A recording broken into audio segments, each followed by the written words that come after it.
President Tinubu urged Nigerians to respect the rule of law and cooperate with security agencies by providing useful information to safeguard lives and properties. He noted that security is a shared responsibility, stressing that timely and credible information from the public remains critical in addressing threats and maintaining stability. We thank Almighty God for giving us that month. But the teaching must continue even after Ramadan. We must continue to be of our brother's keeper, good behavior, good neighbors, love to humanity. President Tinubu encouraged Nigerians to extend love and support to one another, especially the less privileged, in the spirit of the Eid celebration. The message comes amid ongoing efforts by government to strengthen national unity and enhance security across the country. Ubong Usoro for Global Television News. The National Youth Service Corps has expressed deep sorrow over the death of a female corps member in Abeokuta, Ogun State, confirming that a staff member is under investigation in connection with the incident. In a statement signed by its Director of Information and Public Relations, Caroline Embu, the scheme said it was deeply saddened by the loss of a corps member under circumstances that are currently being investigated. The deceased, identified as Victoria Ariyo, was serving a Abeokuta South local government area. Her death is currently being probed by the Ogun State Police Command. The authorities of Indimili North Local Government Area and Onitsha North Local Government Area of Anambra State have clashed over the renaming of Limca Road after the ex-Commonwealth Secretary General Chief Emeka Anyaoku. While addressing the people during a brief ceremony held at the popular Nko Junction end of the road to officially rename it, the chairman in the Mili North Local Government Area, Stanley Walker, said the exercise serves as a reminder of Anyaoku's selfless contributions to the community as well as to inspire the youths to strive for greatness. Walker said with the renaming the strategic Limca Road connecting Akwa Old Road Nko Junction, Onitsha Akwa Enugu Expressway and Obosi Umogu Road, among others, will now be known as Ichi Emeka Anyaoku Road. The chairman of the Independent National Electoral Commission, INEC, Professor Josh Amupiton, has called on staff and Nigerians to translate the disciplines of Ramadan into a renewed commitment to electoral integrity. In a special Eid al-Fitr message from INEC headquarters, Amupiton described the end of the fast as a victory of a spirit of over the self and a pivotal moment for the Commission as it prepares for the 2026 off-cycle governorship elections in Ekiti and Osun, as well as the 2027 general election. Highlighting the rare coincidence of Ramadan overlapping with the Christian Lenten period, the INEC chairman said it reinforces our shared responsibility towards Nigeria's democratic project. Moving on now to Abia State Governor Alex Otti has dismissed claims of disunity among governors in the southeast, saying differences in state prioritizers should not be mistaken for discord. This was disclosed in a statement issued by his chief press secretary, Ukoha Njoku, on Saturday following his remarks at the Southeast Traditional Rulers Council meeting held in Umuahia. Otti made the clarification on Friday while speaking at a meeting of the Southeast Traditional Ruler Council held in Umuahia. The governor emphasized the need for unity, justice, and collaboration among leaders in the Southeast and South-South regions, noting that collective efforts remain critical to sustainable development. The defense headquarters says troops of Operation Hadi Kai neutralized several terrorists and foiled a complete drone-assisted attack during intensified operations in the northeast. The Director of Defense Media Operations, Major General Michael Onoja, disclosed this in Abuja while giving an update on military operations from March 13th to March 19th. Onoja said troops repelled a major terrorist assault in Malam Fatori at Bamudam local government area of Borno, killing dozens of fighters, including senior commanders. Onoje added that troops intercepted suspected gun runners in Taraba, recovering ammunition, cash, and motorcycles. The U.S. Immigration and Customs Enforcement has announced that Nigerian national James Jr. Aliu has been sentenced to 19 months in prison for his role in a wire fraud and money laundering conspiracy involving the hacking of business email systems. An assistant issued in the agencies disclosed that Aliu was extradited from South Africa to face justice, adding that he was slapped with $1.2 million forfeiture order and $2.4 million restitution order and will be removed from the United States when he completes his sentence. Highlighting his role in the investigation, the agency stated that ICE, Homeland Security Investigations Special Agents in Maryland and South Africa offices were proud to be part of the international team that investigated this case. Combined security operatives have secured the release of the remaining 2 cocoa farmers abducted during a visit to the Cocoa Research Institute of Nigeria in Ibadan. Earlier, the police had rescued 2 of the 4 victims and arrested 3 suspected kidnappers within 24 hours of the incident. Sources indicated that the abductors initially demanded a ransom of 100 million naira. Chairman of Oluyole local government Akeem Olatunji confirmed in a telephone conversation that all the victims have now regained their freedom. The United States has deployed multiple MQ-9 drones and about 200 troops to Nigeria to support the fight against Islamic militants, according to U.S. and Nigerian officials who spoke to Reuters.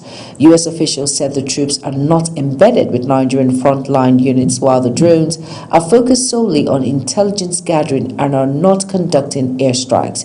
The U.S. military previously operated a $100 million drone base in neighboring Niger Republic with about 1,000 troops tracking militants' activity across the Sahel. However, the facility was shut down in 2024 after Niger's military government ordered U.S. forces to leave. 1 person was confirmed dead, while others sustained various degrees of injuries at the scene of a gas tanker explosion in Lagos. According to a statement by the Lagos State Emergency Management Agency, LAMASA, signed by its permanent secretary, Dr. Olufemi Damilola Oke, the unfortunate incident happened at Ologuru bus stop opposite Total Filling Station, Sangotode, Lagos. Lasima explained that it discovered that a tipper truck with an unidentified registration number had rammed into a gas tanker from behind, resulting in a fire outbreak. Preliminary investigations conducted by Lasima at the scene revealed that the incident was caused by the tipper truck driver's overspeeding and reckless driving. A private petrol and gas filling station has exploded in Idebe Street in Calabar South local government area of Cross River State, leaving several residents injured and property destroyed. The explosion, which occurred on Saturday morning, completely razed the facility identified as Phonex Gas Station. The resulting inferno engulfed major sections of the station, including its fuel and gas storage tanks, and destroyed vehicles parked within the premises. The Kogi State government has expressed shock at a tragic road accident in Okunche ward of Adavi local government area and assured affected families and residents of its full support in the aftermath of the disaster. Leading the state government delegation, the state project coordinator of Kogi Agili Project, Alhaji Ahmed Tijani Oricha, visited the community on behalf of Governor Ahmed Usman Ododo to assess the situation and deliver condolences to affected community. A head-on collision between the diesel-laden tanker and a truck belonging to Boak Cement sparked massive inferno as a fire engulfed both vehicles and spread to nearby structures, leaving all occupants of the tankers burnt beyond recognition. A residential building and the mosque were also destroyed. However, no lives were lost in those structures. Director General Nigerian Copyright Commission Dr. John Asin has called for straightened collaboration with MultiChoice Nigeria to promote a more enabling environment for creators and investors in the Nigerian creative industry. As saying, speaking during a courtesy visit by the Chief Executive Officer of MultiChoice Nigeria, Mrs. Kemi Omotosho, and her delegation to the Commission's headquarters in Abuja, recently expressed confidence in her ability to bring strong leadership, professional depth, and strategic insight to Nigeria's rapidly evolving media and content ecosystem. He noted that the visit provided a valuable opportunity to deepen collaboration on issues central to the growth and sustainability of country's creative economy. The Delta State government has condemned reports of women being harassed and sexually assaulted during the Ozoro Festival, describing the act as barbaric and unacceptable. In a statement issued by the Commissioner for Works and Public Information, Charles Anaogu, called on security agencies to investigate the incident and ensure that those responsible are brought to justice. Anaogu assured residents that the state government remains committed to protecting the rights and safety of all citizens, particularly women and other vulnerable groups. He also urged community leaders and organizers of cultural festivals across the state to put in place adequate security measures to safeguard participants and prevent a reoccurrence. You are watching the live broadcast of News Cycle. News Cycle continues after this weather forecast, plus business and foreign and sports stories on the other side of this break. Please stay with us. Hello there. Eid Mubarak to all our Muslim brothers and sisters, and happy celebrations. Across much of the northern and central parts of the country, conditions remain stable with plenty of sunshine expected. Daytime temperatures could climb as high as 40 degrees Celsius, so do stay well hydrated and try to limit outdoor exposure during the peak period. Further south and in parts of the north-central states, we're expecting increased cloud buildup with chances of afternoon to evening rainfall. These showers are likely to affect inland cities extending to the coastal belt, including areas around Imo, Abia, Enugu, some parts of Anambra, Edo Delta, Osun, Ogun, some parts of Ondo, and along the coastline. There's also a chance of thunderstorms developing over parts of Nasarawa, Kogi, the Federal Capital Territory, some parts of Kwara and Benue State. And that is your weather outlook. Thanks for watching. Enjoy your weekend.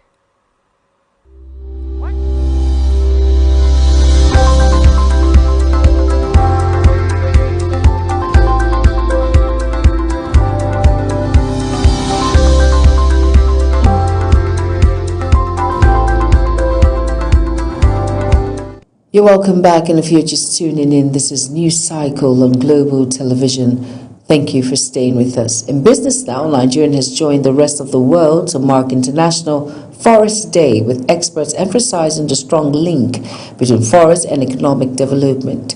This year's theme, Forest and Economics, highlights how forest resources support livelihoods, industries, and environmental sustainability. Correspondent Obong Osoro tells us more. Forests remain one of the most valuable natural assets, providing food, medicine, raw materials, employment opportunities for millions of people. A professor of wildlife resources technology, Edem Enyang, underscored the critical role of forests in sustaining life and driving national development, stressing that beyond preserving biodiversity and regulating the climate, forest resources remain vital to economic growth. He warned that safeguarding these natural assets is not optional, but essential to securing a sustainable future. It's a day set aside by the global community to raise awareness of the value of conserving our forests, the value of forests, and the urgent need for all and sundry to join hands in protecting and conserving the integrity of our forests worldwide. This is why environmental advocates declared that forest preservation is now a critical driver of economic growth and not just conservation. The Nigerian coordinator of the Nigerian Conservation Foundation, Folake Salawu, says this year's theme, Forests and Economies, underscores the vital role of forests in national development, job creation, and overall well-being of communities. Lifetime, we should plant one tree to support the existence of forests and ensure that we cut down the rates of deforestation, which does not support sustainable development. Stakeholders are calling for stronger collaboration between government, private organizations, citizens to protect Nigeria's forests while also promoting sustainable development. Ubong Usoro for Global Television News. Barely hours after increasing its gantry price for the fourth time in the month of March, Dangote Petroleum Refinery has again raised its ex-depot price of premium motor spirit petrol to 1,275 naira per litre, signaling deepening volatility in Nigeria's deregulated downstream sector. The latest adjustment represents a 100 naira increase from the 1,175 naira per litre sold earlier in the month, translating to an 8.5% rise, while it also reflects a 30 naira jump from 1,245 naira per litre, announced just hours earlier on Friday night. It said the price list sent in previous correspondence is no longer applicable. The refinery also increased its coastal price from 1,512.648 per metric tons to 1,646.748 per metric tons, indicating a difference of 134,100 or an 8.9% rise. The Minister of Power, Adebayo Adelabu, has said Nigerians will soon begin to enjoy improved electricity supply as the federal government moves to resolve ongoing gas constraints affecting generation. Adelabu made this known in his Eid al-Fitr message, where he noted that recent interventions by the government are beginning to address persistent gas supply challenges that have limited power generation across the country. And on the foreign scene, the presidents of Kenya and Uganda are set to meet near their shared border to mark the multi-billion-dollar long-delay extension of a Chinese-built railway that has left Kenya heavily in debt. The standard gauge railway, built from 2013 to 2019, connects the Kenya port of Mombasa to its capital, Nairobi, and onto the lake town of Naivasha, but China refused further lending before it could be extended to Uganda as planned. Kenya now spends roughly $1 billion a year servicing Chinese debt, most of it borrowed to build the railway. This is far more than the line generating revenue around $165 million last year, even if passengers and cargo numbers have been growing strongly over the past year. Akwa Ibom State Governor Umo Eno has praised the recent agreement signed during President Bola Tinubu's state visit to United Kingdom, highlighting their potential to significantly boost trade operations with the Nigerian sub-nationals. Foreign correspondent Edikin Michael completes the report. Governor Umo, speaking shortly in an interview after the conclusion of President Tinubu's state visit in London, lauded the timely nature of the president's engagement, emphasizing its historic importance and tangible result it has already yielded.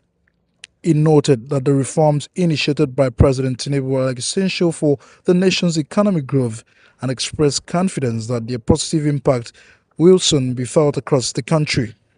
For me, this trip has been particularly very important, and I believe we've achieved we're on the path to achieving something that we've always yearned for.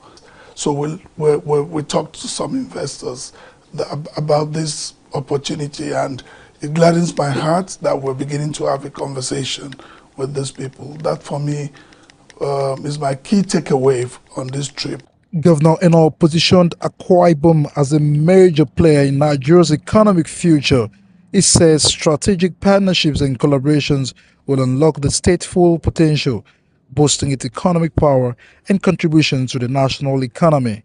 Akwa Ibom is an oil-rich state, but we also have competing demands in terms of infrastructure development, agricultural development, to also bring our people to increase our GDP. So One of the things, or two things particularly, that I'm taking away is the development of our deep sea port. President Tinubu's two-day state visit concluded with the signing of several agreements, including migration management, border security, cooperation, and business mobility between both nations. Deacon Michael reporting for Global TV News. Mexico's President Claudia Sheinbaum condemned the death of 3 Mexican nationals after they were taken into custody by U.S. immigration authorities this year. Rhea Perez Jones was reportedly dead by the U.S. Immigration and Customs ICE at Glades County Detention Center in Florida. The cause of death was presumed suicide but remained under investigation, ICE said. Other Mexicans reported dying while caught in President Donald Trump's crackdown on illegal immigration, including a 48-year-old man in California in March and a 34-year-old in Georgia in January. The Mexican government said Thursday that these deaths are becoming unacceptable and that officials won't hold back in using available legal and diplomatic tools to defend the rights of Mexicans abroad. The presidency has clarified the scope of a migration partnership between Nigeria and the United Kingdom following a flurry of reports misrepresenting the agreement reached during President Bola Ahmed Tinubu's state visit to the UK. In a statement on Saturday signed by the Special Advisor to the President on Information and Strategy, Bayo Ononuga, the presidency said the Memorandum of Understanding MOU on immigration cooperation aimed to strengthen the partnership between Nigeria and the United Kingdom, and nowhere the 12-page memorandum is Nigerians required to accept foreign nationals other than Nigerians. The statement noted that the MOU signed by Nigeria's Minister of Interior and the UK Secretary of State for the Home Department establishes a framework to facilitate a regulated and safe migration flow between the two countries and to encourage further bilateral cooperations in the fight against irregular migration and associated acts by citizens of each country. In accordance with their respectful immigration and citizens law and extant international treaties, conventions, protocols, agreements, and charters.